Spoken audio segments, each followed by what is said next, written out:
Jesus no gesto me foi ligado, entre os ímpios foi arrastado.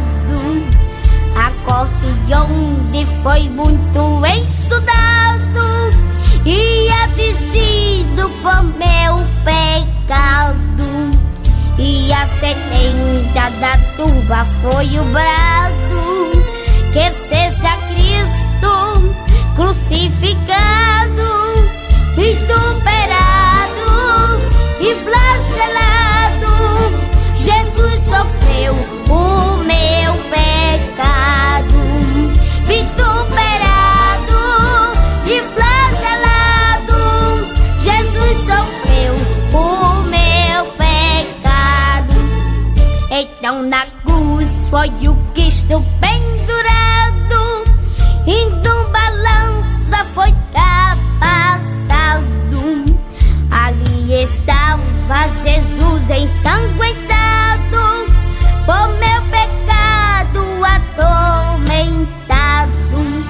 Deus meu, por que tens me abandonado? Clamava Cristo crucificado. Perdoa o povo tão enganado, que cometeu um tal pecado. Perdoa o povo tão enganado, que cometeu um tal pecado.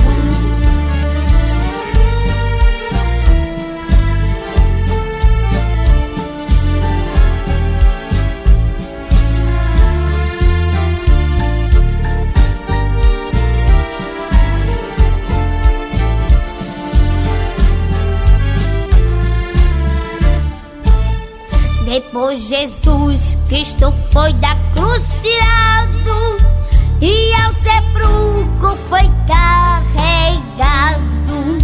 Por santo seu corpo foi embalsamado e entre os ricos foi sepultado.